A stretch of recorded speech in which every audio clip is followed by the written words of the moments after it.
Alright everyone, so today I wanted to talk about the stuff that's currently going on in Raid Shadow Legends, and we've actually got a decent amount of stuff going on. I'm a little bit surprised, but there's definitely some things that you want to be aware before you really jump into the stuff that we have available in-game right now, and that includes these summoning events, because we do have another summoning event. We get them quite a bit here in Raid Shadow Legends, those of you guys who are newer to the game, but this one is actually one that I think is noteworthy to talk about, specifically because of the champions that it actually has featured. And I mentioned many videos ago that the only 10 times event that I would ever be bold enough to even think about saying that it is worth summoning your shards on besides a ×2 event is if it has Madame Cerise featured on it, and this one does. However, this ×10 event does not have Madame Cerise as the solo featured unit. It has another epic void that you are competing against, and that is Sylar. Now, Sylar is also very, very good, but definitely not as good as Madame Cerise. So this is not the holy grail of 10 times events. It is still incredibly, incredibly good, especially considering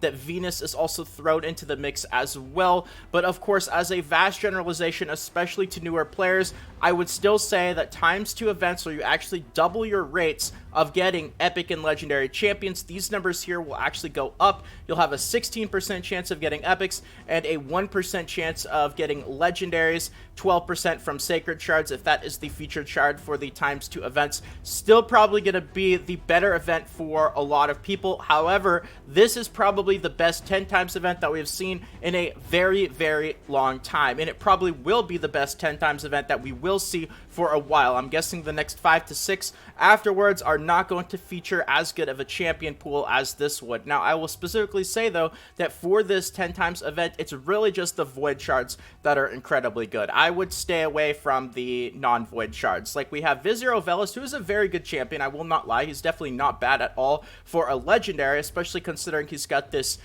increased duration of all debuffs on a skill 1 here that has a multi-hit of 3 times, but he's an attack-based champion. That's really kind of like his main specialty right here, is this massive debuff extension, and he is attack-based as well, so he's going to be very, very squishy. He definitely does have his uses for sure, but it's just going to be very difficult for, you know, this legendary here to compete with a lot of other legendaries in the game simply because he is attack-based.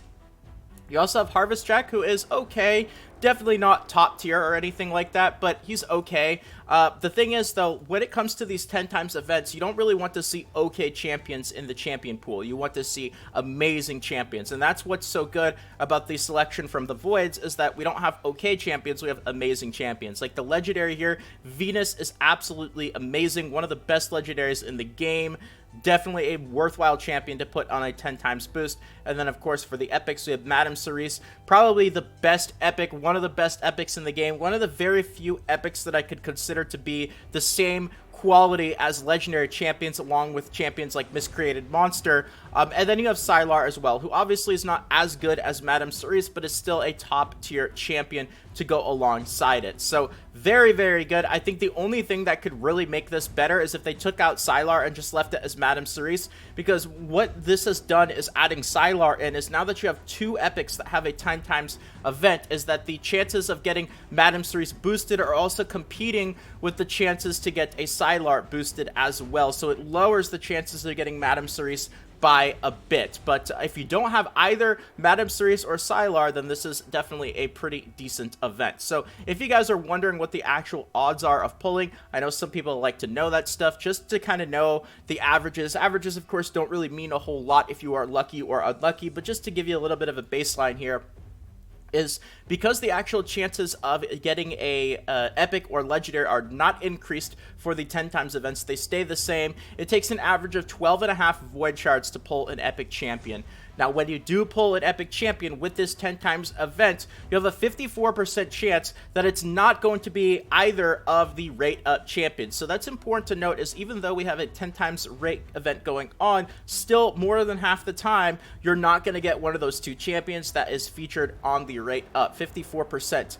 Then the other 46%, it is divided. You have a 23% chance of the epic that you pull to be a Madame Cerise, and a 23% chance that the epic that you pull is a Sylar. So overall, you are looking at an average of having to pull about 54 void shards in order for you to get both a Madame Cerise and a Sylar. Now that's the average, of course. You could pull less, get really lucky. You could pull many more, easily 100 plus, and still not have either Madame Cerise or Sylar. That's just how RNG works, but that gives you a baseline of the average number of shards that you are expecting in order to get these champions right here. So now the other thing about this event is the actual summon rush that is kind of lined up with it, and we actually have a bunch of new events and tournaments, and specifically tournaments. I wanted to go over something pretty crazy that we've never seen before as well. So getting into the summon rush here, it is a big one, 7,500, but also keep in mind that if you do decide to pull void shards for summon rushes, is void shards do give you a lot of points. They give you 120 points each. So if you wanted to max out the number of rewards from the summon rush just from void shards,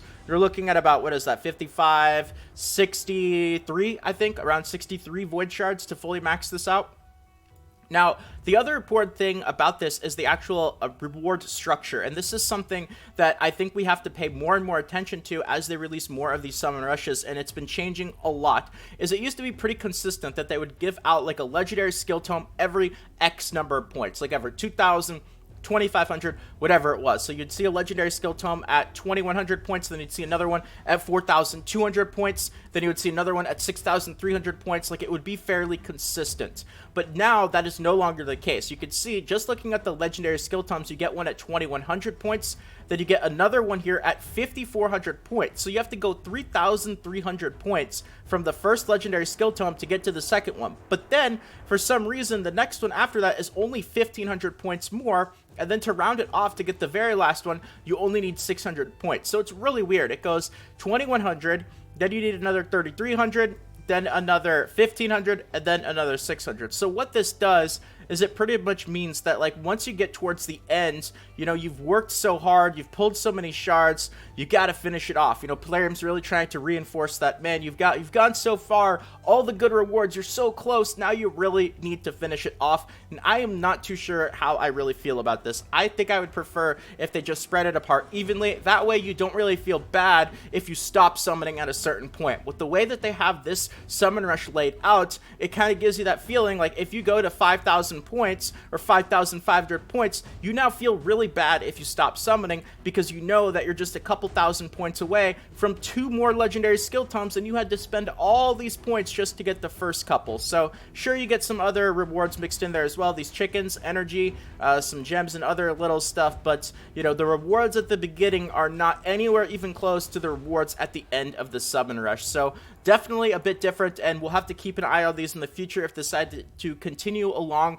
with this new trend, or if they go back to the old one where they have the tomes kind of spread apart pretty evenly. Now, we also have a massive champion training as well. 7 days, 25,000 points. That's a pretty big grind there. You're looking at close to 4,000 points per day, and this one's going to be really tricky, especially what I show you guys here in just a second, because we'll have another big tournament going, but it's not going to line up with this champion training very well. And you can see here the rewards, you can end up getting some pretty decent stuff, but this is a really, really grindy one. I have not gone for these giant champion trainings in a long time now. I'll still go for some of the, you know, smaller point ones, you know, like when they're 6,000, 8,000, maybe even a little bit lower than that. But when they're 25,000 points in 7 days, that is an insane amount of grinding. And taking a look at the reward structure here, you've got this first line here, so the rewards are kind of meh until you get around to 11,000 points.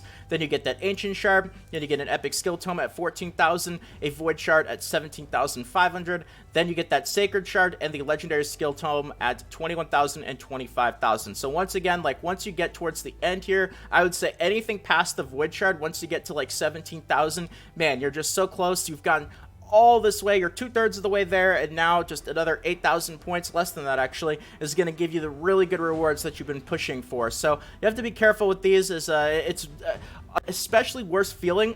It's better for you to, I feel like, not participate at all than it is to get to, like, you know, the void shard, for example, get all the way to the void shard and then miss out the last 7,000 points and not actually get the sacred shard and the legendary skill tome. And I'm not really a big fan of the way that they design events to feel like that. You should always feel good no matter how far along you get into an event, but, you know, this is not anything new. The champion training events have been like this for a while now. So We also have, I noticed here, an artifact enhancement event that is coming out in a day, so that's probably going to be pretty typical. I don't see a legendary skill tome in there, so I'm guessing that's going to be just the regular, 6,000 point or 6,500, 3,500, something like that.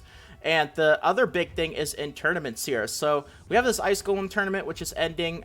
Nothing really too crazy about this. I think I talked about it. It's got that epic skill tome. But this Dragon tournament is definitely something a bit different here. And I do not recall, actually, the last time that they put a Sacred Shard in just a regular old tournament here, like a Dragon tournament, without anything else crazy going on. Now, the thing is that it takes a lot of points in order to end up getting this Sacred Shard. Normally, the Dragon tournaments will require something like 3,000 points, right? Or 2,750. It'll be very similar to like this Ice Golem tournament, right? Like 2,750 for the top prize.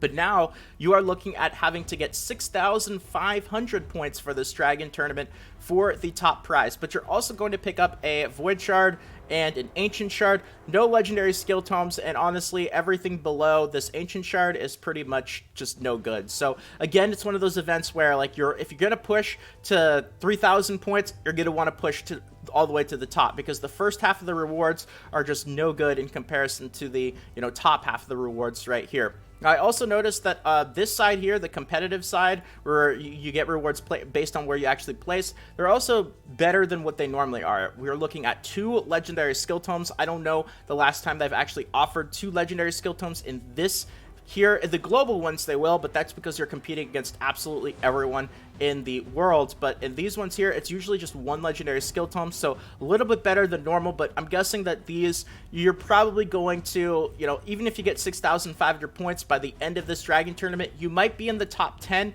but you probably won't be in the top 3. That's just my guess, though. I could be completely wrong, and maybe this tournament is a bust and nobody decides to go for the Sacred Shard anyway, because it's a lot of points, but it's definitely not anywhere close to free-to-play friendly. Even if you take all your free energy that you get from your dailies, from your energy regeneration, from your quests, from your playtime rewards, that's still not going to be anywhere close to get the 6,500 points. You're probably going to have to invest, my guess would be, around 1,000 gems worth of energy in order to actually end up getting this Sacred Shard. Now, 1,000 gems worth of energy, and you're also getting all the gear that you get from the Dragon tournament. 1,000 gems is still cheaper than the value of a Sacred Shard, but by no means do not be tricked into thinking that this is like the most insane event ever, because it takes a lot of points and you have a period of 6 days in order to get them. But it's definitely a bit better than they have been as of lately, so hopefully they keep moving in the right direction. Now, something that I wanted to mention here towards the end is that compared to the tournaments and the events that we've seen, a couple weeks ago and for the past couple of months, this is definitely better. It's not great, it's not there yet. They've got a long ways to go, but it is better. And the problem is, we've been through this cycle before, where the rewards were really bad, and then Plarium, they started to learn, and they started to make them better, like we see right now. And the problem is, instead of continuing to get better and improving, is then they regressed, and they went backwards, and the rewards got really bad again. So I'm hoping that this doesn't happen this time around, and that we continuously see better tournament rewards, better event rewards, just better stuff overall, and they don't end up falling back into that cycle of releasing a bunch of really bad tournaments and events that's just absolutely not worth participating in whatsoever. So anyway, I have thrown an insane amount of info at you guys in the video. I know that I did not post yesterday as well. I apologize. Yesterday was a very, I had to take a personal day off and work on some other stuff, and also I was just not in the right mindset to be able to really make videos with the kind of energy that I normally do. So hopefully you guys understand. It might happen occasionally here or there, but for the past almost year now, I've pretty much been posting videos basically every single day. So a day off here or so is bound to happen eventually. So anyway, with that all being said, that is going to be it for the video. I hope that you guys enjoyed, and if you did and you want more videos like this in the future, consider subscribing to the channel. Feel free to leave a quick like as well. It means more than you can imagine, so thank you so much to all of you who decide to do that. And more Raid Shadow Legends videos, guides, tutorials, all that fun stuff should be popping up on the screen right about now, or in the suggested videos to your right or below. Feel free to check them out, but if not, until next time, take care everyone, and this is Salt of the Salty Guild, signing out.